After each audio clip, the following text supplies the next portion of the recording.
You're listening to Talking to Teens, where we speak with leading experts from a variety of disciplines about the art and science of parenting teenagers. I'm your host, Andy Earle.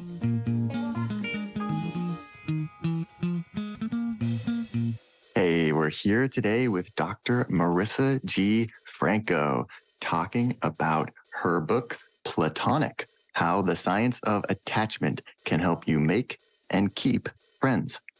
Dr. Franco is an enlightening psychologist and national speaker known for digesting and communicating science in ways that resonate deeply enough with people to change their lives. She is a professor at the University of Maryland and writes for Psychology Today, has been featured in the New York Times, NPR, and Good Morning America. She gives talks about connection and belonging all over the country to private companies, universities, and nonprofit organizations, and she currently lives in Washington, D.C. We're going to be speaking with Marisa today about friendship and how, in a lot of ways, friendship has been given a back seat in our culture recently. We've somehow created this hierarchy of relationships, and romantic ones are seen as more important than platonic ones. But research shows that's not true. Friendships are vitally important for our happiness and well-being in life. Friendships help teenagers to develop empathy, to engage in self-expansion, and to tackle difficult problems in our lives. We tend to think of friendships as something that should be effortless or should happen naturally, but actually research shows that it's a lot of work. People who have the best friendships are the ones who are willing to put in the effort, to put themselves out there, to be vulnerable, and to initiate. Of course, at the same time, we don't want to be too vulnerable. We don't want to overshare. We don't want to open ourselves up in a way that's annoying or bothers other people or pushes other people away. How do we strike the right balance? And how do we teach our teenagers to do the same in their own friendships? The answers are all coming up on today's episode with Dr. Marisa Franco. Thank you so much for coming on the show today.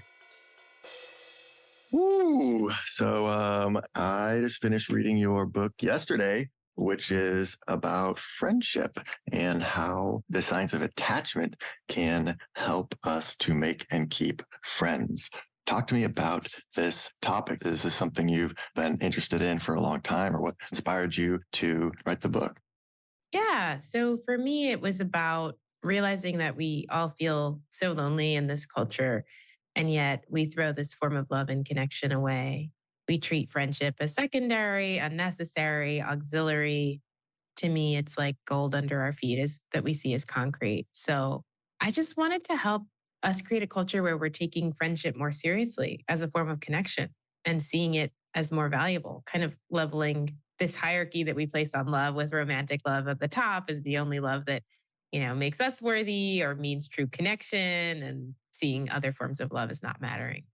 I found some really powerful lines in your book when you were talking about that hierarchy, and then you made some points like how we talk about how, we're just friends, as if it's less important or lower than, and so much of kind of just the way that we think about friendship, that it's kind of this like secondary type of relationship, which and really is interesting why we do that.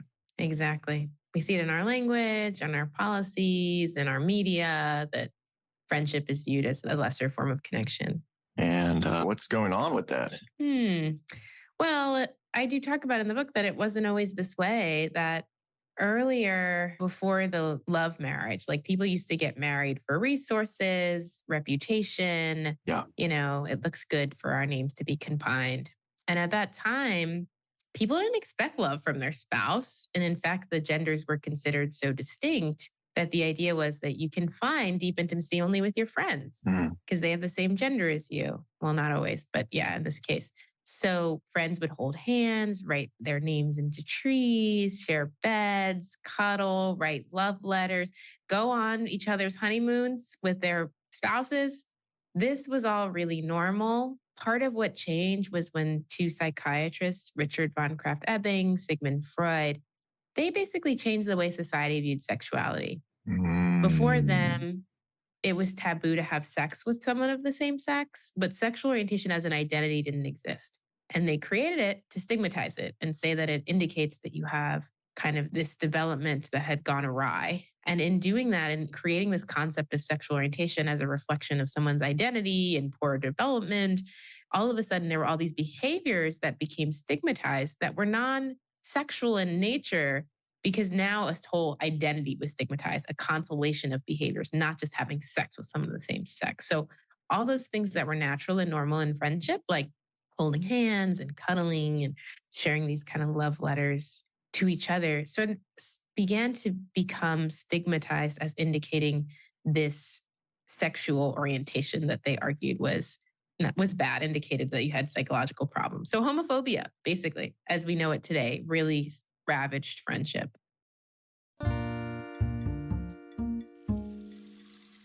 You really make a strong case for the importance of friendship. And there's some really interesting studies in here talking about just loneliness and how helpful friendship is in so many ways. One thing I found interesting, though, is you talk about a study when men were alone, they rated an alleged terrorist as more imposing than when they were with friends. Another study found people judged a hill as less steep when they were with friends.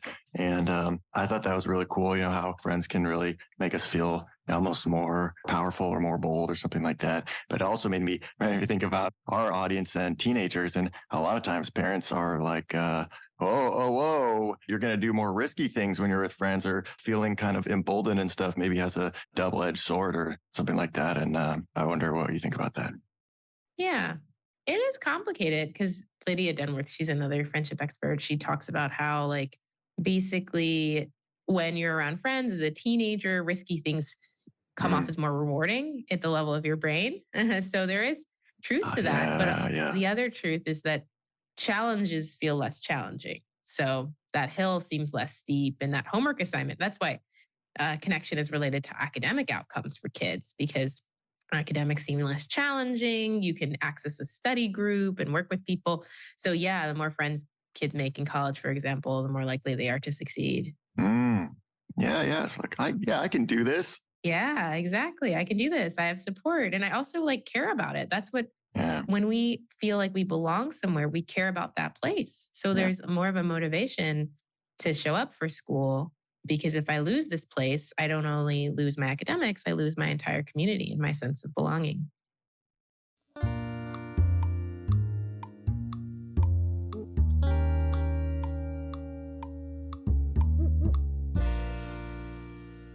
You also talk about empathy, and specifically talk about saying dozens of studies highlight friendship's unique role in promoting empathy. For adolescents, friendship is a distinct space to practice empathy. So research finds that during adolescence, kindness towards friends increases, while kindness toward family is stagnant or decreases. That sounds familiar. I have experience with that. Yeah. Interesting. Yeah. So what's going on there? Yeah. So, it's at some point in childhood, your primary attachment, which means the place that you kind of feel safest and that you're most excited about investing in, goes from being parents to peers. So peers become super duper important to your child and to your teenager. And you might seem like they're less interested in hanging out with you and they're more interested in hanging out with their friends. And that is developmentally appropriate, not something to take personally. It's going to happen with all the teenagers. I see it happening with my nieces. I'm like, you don't like hanging out with me anymore. Okay.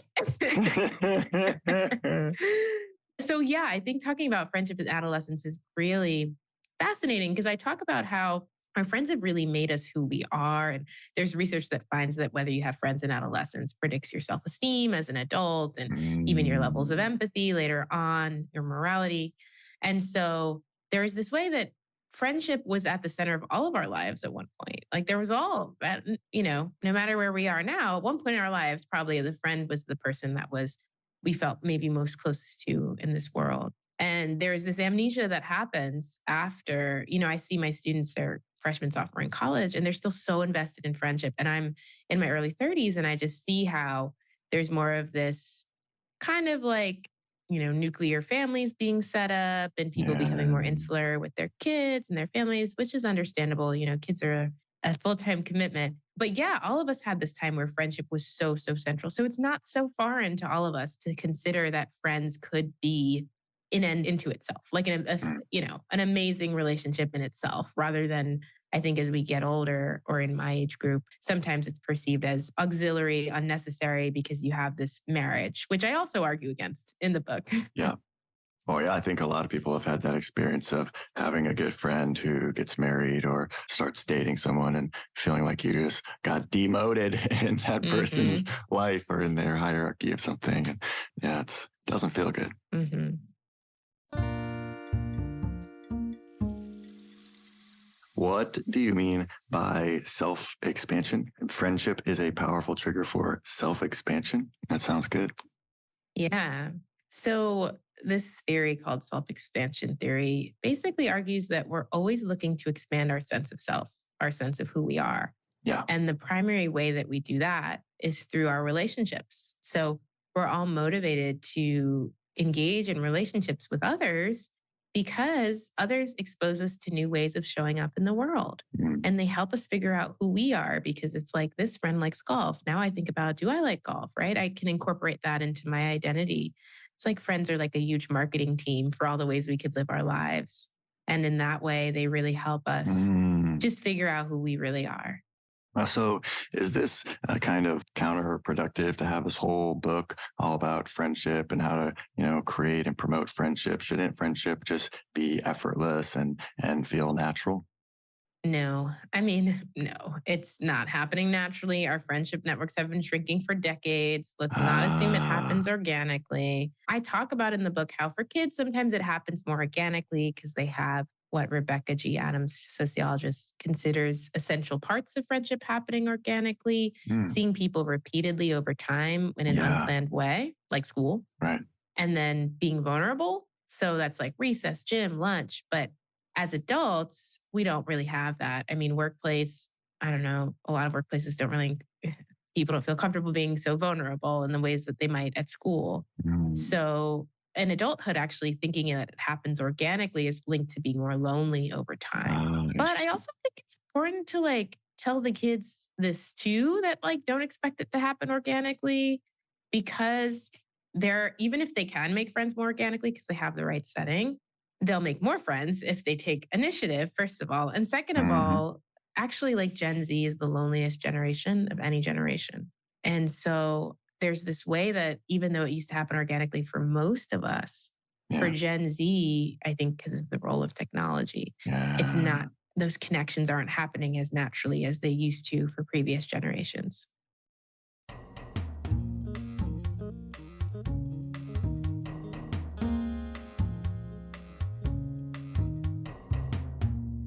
It seems like it's becoming more and more important to be proactive. And, or you talk about being intentional. And you talk about your friend Lori during freshman year of college and how you realized that actually Lori had been really intentional about initiating friendship. Yeah. And we're still best friends because she did Yeah. all these years later. Yeah. And like my story with Lori is like, sometimes you think it's happening organically, but that's just because the other person is taking the initiative and you're not. And if you just sit around and wait for it to happen organically, then you're also settling for whatever friends happen to initiate or take interest in you or happen to kind of just work out or fall into. Whereas when you're more intentional, then you're actually, pursuing friendships with people that you really want to be friends with. And there's a big difference there. Exactly. You get to decide. Like, so in my classes on loneliness, one of the classes they hang out outside of class and the other they don't. Mm, So I'm trying to figure out what's the difference between these two classes? interesting. Why is one of them hanging out and they send me a picture of 10 of them getting lunch together and the other isn't? And what I determined is that one class has something I call an igniter.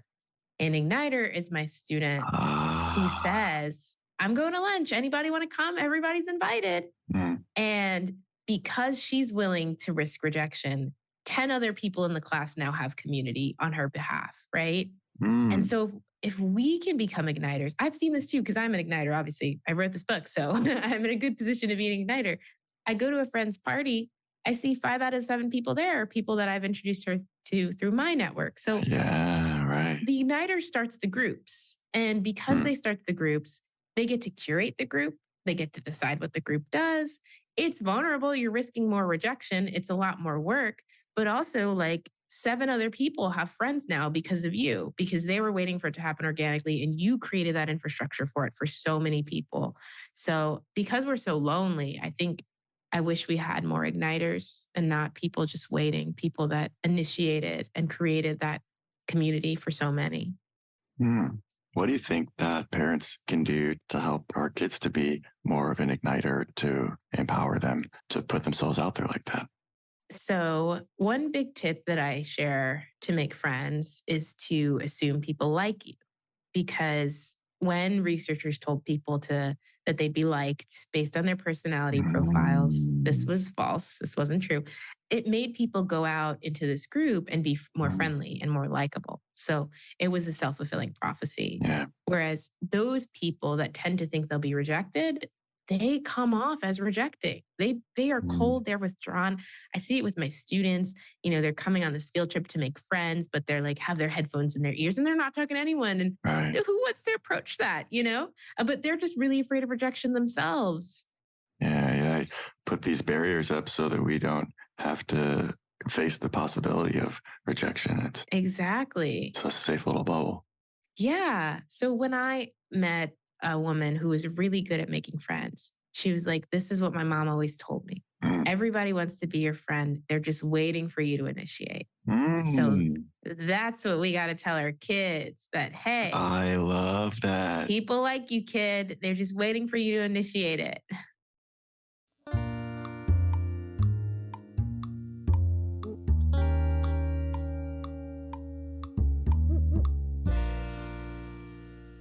Some of these ideas are pretty simple, but really make a lot of sense.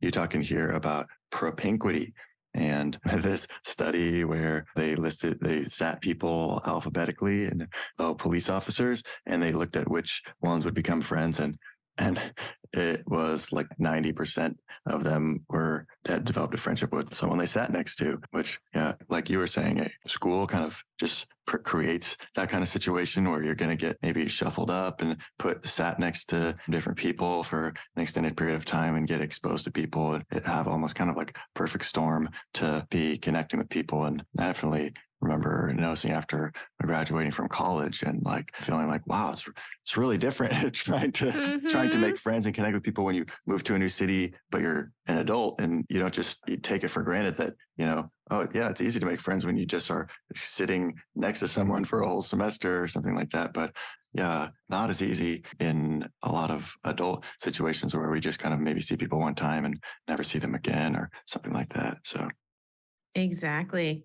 And that's another tip you could share with your kid, because when we consistently are in the same setting with people, we create connection. And in the book, I talk about the mere exposure effect, which is mm, this finding that we unconsciously come to like people just from being exposed to them. So there was this study where researchers planted women into a large psychology lecture at the end of the semester. Nobody remembers any of the woman, but they like the woman who showed up to the most classes 20% more than the one that didn't show up to any. interesting. 20% more. Yeah. So, what that means is, first of all, because mere exposure effect says if you're more exposed, you begin to like people. When you first meet people, it's going to be awkward and you're going to be weary and you're Mm, going to be mistrusting. yeah, That's not a sign to jump ship for connection. right. That's a sign that you're on the trajectory of connection. So making sure we tell our kids that connection requires a period of discomfort at first, Yeah. and then it gets better over time. And making sure that our kids commit to something that's repeated over time. Any extracurricular really will do this for them. Yeah, yeah.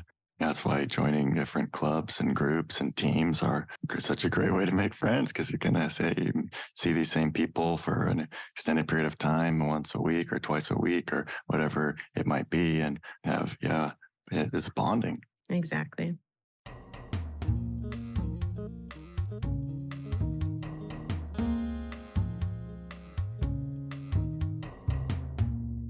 You talk about vulnerability a lot And you talk about something called packaging vulnerability to make it more palatable. The issue with packaged vulnerability is emotions are the cues for other people so they know how to respond. We package our vulnerability to seem less helpless. What does that mean? How do we package vulnerability?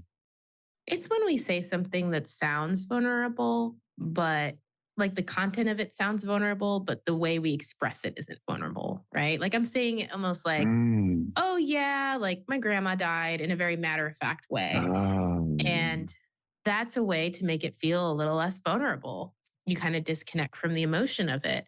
But the problem is that vulnerability and how you express things actually makes people more likely to pay attention, right? There's a reason why we have this emotional reaction when we're sharing something vulnerable, mm, because it signals to other people, hey, listen, give me care, give me support. So these people that package their vulnerability and they take the emotion out of it and they think they're being vulnerable because they're expressing something that sounds deep, but there's right. a Yeah. disconnect. It's almost like with sarcasm. Mm, They don't end up getting the support they need because other people are like, well, she seems good. So I mean, sucks about, that right. dog, but I don't have to like reach out to her because she seems okay. You write that a study found people who suppressed their emotions went on to receive less social support in their first year of college and report less feelings of closeness to others, and they were less satisfied with their relationships. Yeah. That's really profound, I think. Yeah. And it makes me think about like boys, young boys, the ways that they are taught. I was just talking about this lesson in my class, and one boy was like, Yeah. I don't even remember being taught not to be vulnerable. It just happened automatically. Like it's in the air we breathe, this message that men, boys should not be vulnerable. And it harms them so much psychologically. Like concealing your emotions is related to distress and even suicidality. And it's related to like if you conceal something like the death of your spouse, you experience more health problems in the next year.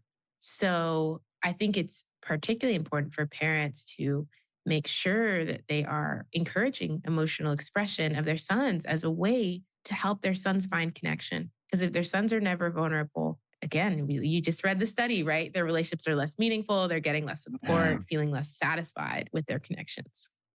What do you think that parents can do to encourage that or to make boys feel, comfortable or safe to share more of their emotions? So, fathers should be sharing their emotions. A lot of boys report that they kind of look to their role models and how their role models are dealing with things emotionally. So, if Mm, you as a father are always like, I'm fine, you never cry, you never say anything vulnerable to your in the context of your family, yeah. that's the automatic way that your son is going to become invulnerable too because he's watched you and he witnessed you. So, more fathers welcoming therapy, welcoming their own expression of emotion. There's a lot of things that you should not say to your son, like you're a Okay. man, so don't cry. Yeah. Yeah. Right.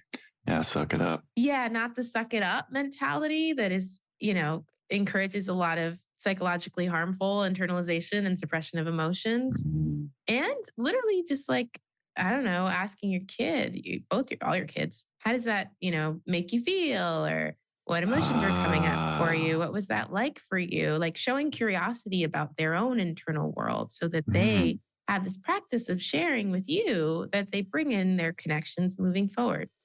yeah. And then obviously, validating that when they do share something or not making them feel like they shouldn't have shared it or bad for sharing it or something. Yeah. And don't go into, now let me give you advice on what you need to do better. Mm. Resist the urge.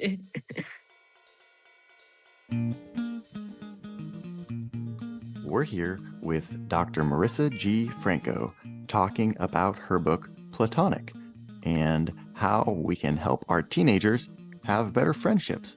And we're not done yet. Here's a look at what's coming up in the second half of the show.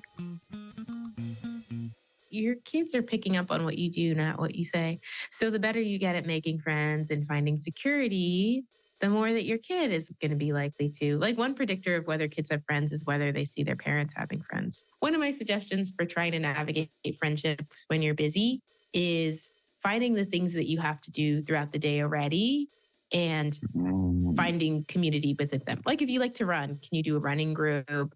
If you're working from home, you don't have colleagues, could you make a friend your colleague, invite a friend over to co-work with you, right? Like, even using your commute to call someone. Like there's just parts of your day that you can make more communal. And that's not having to add time to your schedule, but yeah, being more creative about your schedule. I would have felt too scary to open up conversation with someone because I thought it would come off as weird. I would have, just not have been so intentional and able and comfortable to just ask people like, hey, yeah, let me invite you to this event. But now that I know people are literally waiting for you to ask, so understanding how other people are scared too, it just made it so much easier. In a healthy friendship, we're both thinking about both our needs, right? So I don't necessarily want my friend to pick me up at the airport at 2 a.m. if I could take an Uber, because I'm thinking about them too, right? Unless I really need it and I have no other option. We're mean because we're fearful. We're mean because we're scared. We're mean because we're in the self-protective stance of, I'm going to put you down and judge you because I actually feel bad. Yeah. Or I'm going to come off as cold and withdrawn because it's vulnerable for me to admit that I need friends. And the secure people are able to just come clean with that underlying fear and that underlying need instead of it manifesting as you being judgmental, you being hyper dominant of others, you putting other people down, because they can acknowledge their own weaknesses or limitations and their own flaws without having to compensate. It's that compensatory behavior, like, oh, I feel bad that my kid didn't get into this college. So now I'm going to say, well, that college your kid got into wasn't that great. I feel bad that you got this promotion because I feel insecure. So now I'm going to say, well, I don't know why they picked you, right? So authenticity is acknowledging that you feel a little bit jealous or acknowledging that you feel, that you want to support your friend, but a part of you is struggling because you're going through your own stuff instead of being inauthentic in ways that defend against that feeling within you, but damage your relationships. Want to hear the full interview? Sign up for a subscription today. You get access to all the interviews I've conducted, as well as new episodes weeks before the general public. It's completely affordable, and your subscription helps support the work we do here at Talking to Teens. Thanks for listening. I'll see you next time.